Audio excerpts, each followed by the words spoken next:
मैं अमेरिका से घर लौटा तो देखा कि पूरे खानदान के 20 लोगों का खाना मेरी पत्नी अकेले ही बनाती है, जबकि मेरी भाभी और बहनें उसके किसी भी काम में कोई भी मदद ना करती।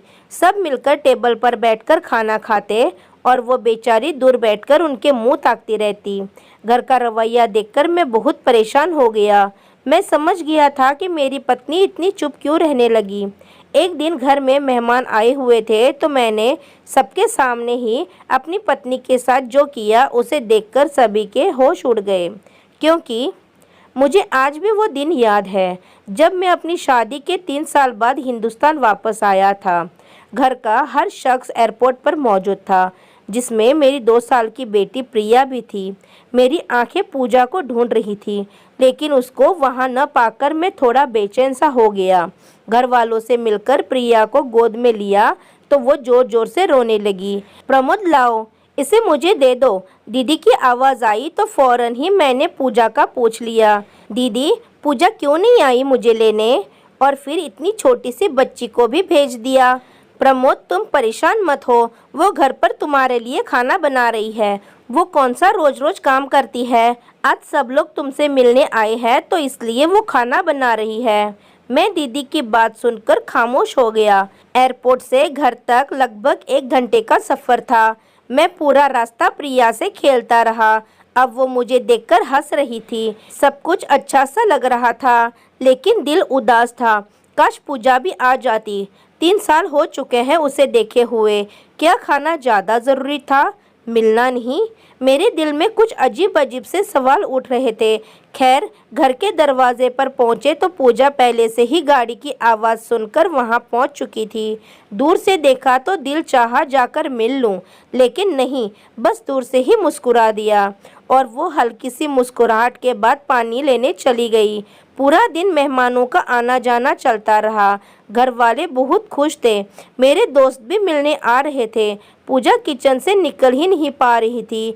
कभी किसी को चाय पेश करती और कभी किसी को खाना देती। मानो यूँ लग रहा था जैसे मेरी पूजा तो कहीं खो सी गई है। शाम हुई तो मेहमानों का रश कुछ कम हुआ। सब खाना खाने में बिजी थे। मैंने सोचा पूजा की कुछ मदद करूं। सुबह से बस काम में ही लगी है। अभी उठा ही था कि मम्मी ने बुला लिया, प्रमोद मेरे पास आकर बैठ जाओ। जी मम्मी, पूजा से कुछ बात करनी है, आ रहा हूँ। उसे छोड़ो, काम खत्म करके खुद ही आ जाएगी। वैसे भी कौन सा काम करती है, आज ही तो करने लगी है, उसे करने दो। मैं हैरान था क्योंकि पूजा के बारे में मैं ये दूसरी बार सुन रहा था पूजा के खिलाफ। कहीं ना कहीं आज मेरे दिल में आग लग चुकी थी। सुबह जब दीदी ने पूजा को काम ना करने को बोला और साथ में मम्मी भी पूजा को डांटने लगी तो मैं भी चुप करके बैठ गया और सोचने लगा कि शायद मम्मी ठीक कह रही होगी। आखिर वो मेरी माँ है, गलत कैसे कह सकती है। रात को जब सब सोने चले गए तो पूजा से कुछ बात करने का मौका मिला। पूजा, तुम इतनी चुप क्यों रहती हो? तुम तो बहुत बोला करती थी, याद है ना? पूरा दिन हम ऑफिस में बस तुम्हें चुप कराया करते थे। कभी उससे लड़ाई तो कभी मैडम सुनीता से। दरअसल पूजा और मैं एक ही ऑफिस में नौकरी करते थे।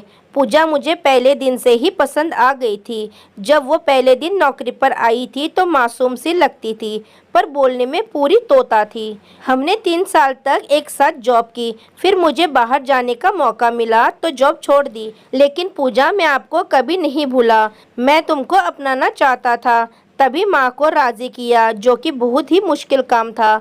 और फिर आखिरकार हम दोनों एक हो ही गए। मैं बस 1 महीने के लिए ही अपनी शादी पर आ सका। शादी के बाद इधर उधर दावत और घूमना फिरना लगा रहा। पूरा महीना कब गुजर गया पता ही नहीं चला।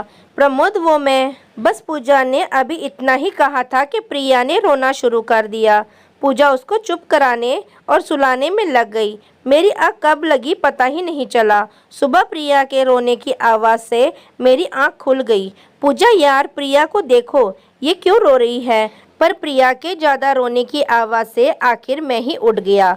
पूजा, कहाँ हो यार? ये कहते हुए मैं प्रिया को लेकर कमरे से बाहर आया तो फिर से पूजा को किचन में ही पाया। चने कम पड़ गए हैं पूजा, चने और लाना। मम्मी की आवाज़ मेरे कानों में पड़ी तो कुछ देर रुक सा गया।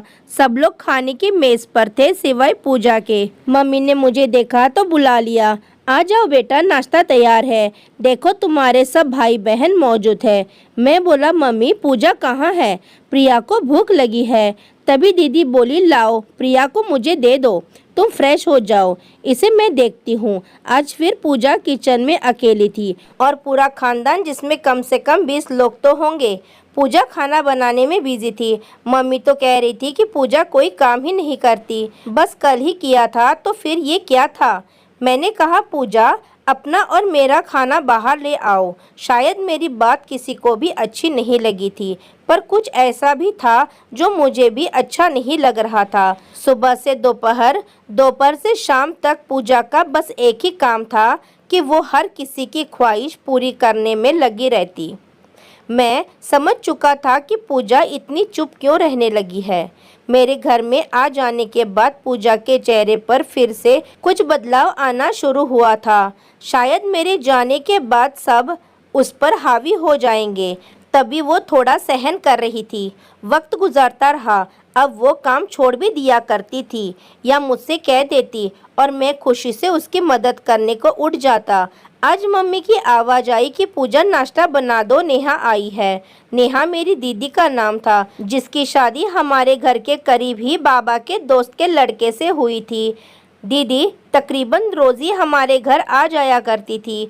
पूजा की कमर में बहुत दर्द था। मेरे मना करने के बावजूद भी वो किचन में गई और नाश्ता तैयार करने लगी। क्योंकि प्रिया अभी भी सो रही थी, इसलिए मैं दीदी से बातें करने में मशरूफ़ हो गया।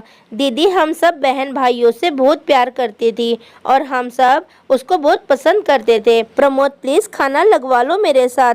मैंने हाँ ठीक है, मैं सर हिलाकर उठ खड़ा हुआ और पूजा की मदद करने लगा। ये बात किसी को भी अच्छी नहीं लगी। तब नाश्ते की फरमाइश हो गई और पूजा भी प्रिया को लेकर कमरे में चली गई। तब दीदी और मैं एक दूसरे से बातें करने में मशरूफ़ हो गए। प्रमोद, तुम जानते हो मैं तुम लोगों से बहुत प्यार करती हूँ, कभी ऐसा नहीं चाहती कि तुम लोग खुश ना रहो, लेकिन मेरी कुछ नसीहतों पर अकल करोगे तो सुखी रहोगे। आगे तुम्हारी मर्जी है, मैं तुम पर ज़बरदस्ती तो नहीं कर सकती। जी दीदी आप बोले, आपको मालूम है कि हम सब भाई बहन आपकी और मम्मी की बात को ज़रूर अहमियत देते हैं। प्रमोद, तुम अपनी बीवी की मदद ज़रूर किया करो, लेकिन इस हद तक जब तक तुम्हें कोई ना देखे। अच्छा सा नहीं लगता, तुम बर्तन उठा रहे हो और औरतों वाले काम कर रहे हो। जो आदत तुम आज उसकी डालोगे कल वही रहेगी। जो उसके काम है उसको करने दिया करो, आखिरकार वो आहिस्ता आहिस्ता कर ही लेगी। लेकिन अगर आदत बन गई तो फिर तुम्हें हमेशा ही उसकी मदद करनी पड़ेगी। दीदी की बात मेरे दिल को लगी। दिन गुजरते रहे, पूजा धीरे धीरे काम में लगी रहती। कभी मेरा दिल चाहता तो बस प्रिया के लिए दूध बना देता हूँ, उससे ज़्यादा कुछ नहीं। मम्मी नहीं चाहती थी कि मैं वापस दूसरे मुल्क जाऊं, बस फिर वही रह गया। क्योंकि मैं एक मेकअप की कंपनी में जॉब करता था, मैंने इस काम को घर पर ही शुरू कर दिया था, जिससे मैं घर बैठे ही कंप्यूटर से ऑनलाइन मेकअप सेल करके बहुत अच्छा कमा लेता था। वक्त गुजरता गया, सब कुछ नॉर्मल था। मैंने कभी गौर ही नहीं किया कि पूजा क्या करती रहती है। जब मेरे 3 बच्चे हुए तो गुजारा थोड़ा मुश्किल हो गया। मेरी दोनों बेटियां तो स्कूल जाया करती थी, लेकिन बेटा अभी छोटा था। तभी मैंने और पूजा ने एक फ़ैसला किया कि हम बच्चों को बेहतर शिक्षा देने के लिए शहर शिफ्ट हो जाते हैं। वहाँ पूजा नौकरी कर लेगी और मैं घर बैठे अपनी चीज़ों को सेल कर लूँगा। दीदी से मुशवरा किया तो उन्होंने भी उसकी हामी भर ली कि ठीक है, बस मम्मी को मत भूल जाना। मेरी तो ख्वाहिश थी कि मम्मी को साथ ले जाऊं, लेकिन मम्मी अपनों को छोड़कर जाने के लिए तैयार न थी। वो बड़े भाई के साथ रहने लगी। अब ज़िंदगी बेहद मशरूफ़ थी। मैं पूरा दिन शाम तक ऑर्डर ही लेता रहता और उनको उनके पते पर भिजवा देता। पूजा जॉब में बिजी थी और बच्चे पढ़ाई में। एक दिन पूजा जॉब से आई तो शायद कुछ ज़्यादा ही थक गई थी। आते ही सो गई और हम सब भूखे ही रह गए।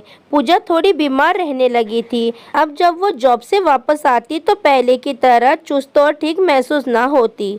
अब दोपहर के खाने के साथ साथ हम रात का खाना भी होटल से मंगवा लेते। पूजा रोज कहती है कि प्रमोद मुझे डॉक्टर के पास ले जाओ, और मैं रोज काम की वजह से नहीं जा पाता था। सालों साल यूं ही गुजरते रहे, ना मुझे टाइम मिला, ना पूजा की बीमारी ठीक हुई। फिर एक दिन ऐसा आया जब मैं खूब बीमार हुआ। पेट के दर्द ने जैसे मेरी जान निकाल दी हो। सिवाय पूजा के मेरे पास कोई नहीं था। आखिर मेरे घर वाले भी तो हैं, उन्होंने मेरा ख्याल क्यों नहीं रखा। एक दफ़ा फिर मुझे एहसास हुआ कि मैं पूजा के साथ बहुत गलत कर जाता हूँ, लेकिन ये मेरा एहसास शायद कुछ दिनों का होता था। फिर से वही जिंदगी जिसमें मेरी ख्वाहिश होती कि पूजा जॉब से वापस आकर खाना बनाए, वो पूरे घर को संभालती, और जब बात मेरी मदद की आती तो मैं अपनी थकान को आगे ले आता और दीदी की कही वो बात कि पत्नी की ज़्यादा मदद ना करना, वरना सारी जिंदगी ही करनी पड़ेगी। वो बात मेरे दिमाग में मौजूद थी। पूजा और मैंने लड़ना शुरू कर दिया। कभी वो टाइम ना देने पर मुझसे लड़ती, और कभी मैं खाना न बनाने पर, और कभी तेरे घर वाले। बस यूं ही तू मैं करके वक्त गुजरने लगा। कभी मान जाते, कभी लड़ने लगते। आज मैं बहुत उदास हूँ। पूजा हॉस्पिटल में है, उसको ड्रिप लगी है, और मैं खुद को काफ़ी तन्हा महसूस कर रहा हूँ। बस मैं और मेरे बच्चे, और कोई नहीं है। मेरे घर वाले पूजा का हालचाल पूछकर जा चुके हैं। सिवाय पूजा की मम्मी के और कोई नहीं है जो इस वक्त इसके लिए बेचैन हो। मुझे आज भी वो दिन याद आता है कि हम क्यों लड़ते थे, अपना वक्त ज़ाया करते थे। क्यों मेरी दीदी ने मुझे ये नहीं कहा कि प्रमोद अपनी पत्नी की मदद किया करो। क्यों मैं पूजा को हर दफ़ा गलत कह देता था, और बस मुझे यही लगता था कि ये बस काम से भागने के चक्कर में रहती है। क्यों हर दफ़ा मैं अपने घर वालों की बातों को सही समझता था। मैंने और मेरे घर वालों ने पूजा को बदल डाला था। वो पूजा जो ज़िंदगी जिया करती थी, मैंने उसकी खुशियाँ अपने तानों से ख़त्म कर डाली थी।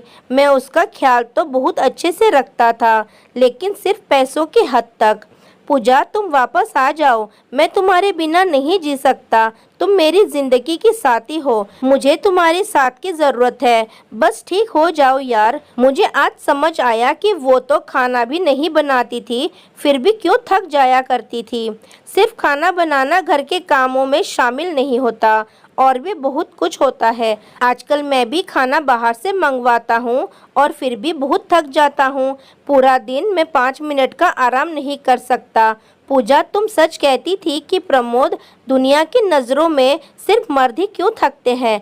आखिर औरत क्यों नहीं थक सकती? उसको इजाज़त क्यों नहीं होती कि वो अपनी थकान को बयां कर सके? मैं अपने भाइयों से ये ज़रूर कहना चाहूँगा कि जो गलती मैंने की है, आप लोग कभी मत करना। अपनी पत्नियों के लिए टाइम निकालो, उनके भी नखरे उठाओ, क्योंकि ये सबको पसंद करती हैं। और अगर तुम चाहते हो कि तुम्हारी पत्नी जवान और हसीन रहे, तो उनकी तारीफ़ किया करो। जो मर्द ज़्यादा गुस्सा करते हैं, उनकी पत्नियां जल्दी बीमार और बूढ़ी होना शुरू हो जाते हैं। और एक बहुत अहम बात, हमारे घर वाले जितना हमसे प्यार करते हैं, उतनी हमारी पत्नी से नहीं कर सकते।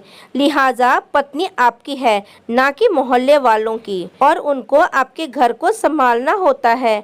लिहाजा उनको और भी ज़्यादा मजबूत बनाने के लिए आपके प्यार और मदद की ज़रूरत पड़ती है। अपनी बीवियों को उनके काम में मदद किया करो, ताकि अगर वो थके भी तो आपका साथ उनका सहारा बन जाए, और आपका घर हमेशा स्वर्ग बना रहे। दोस्तों, इस कहानी को लेकर आपकी क्या राय है, कमेंट बॉक्स में ज़रूर बताएं।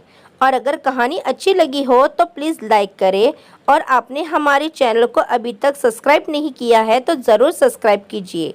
तो मिलते हैं ऐसी ही मोटिवेशनल कहानी के साथ। तब तक के लिए स्वस्थ रहे और मस्त रहे। धन्यवाद।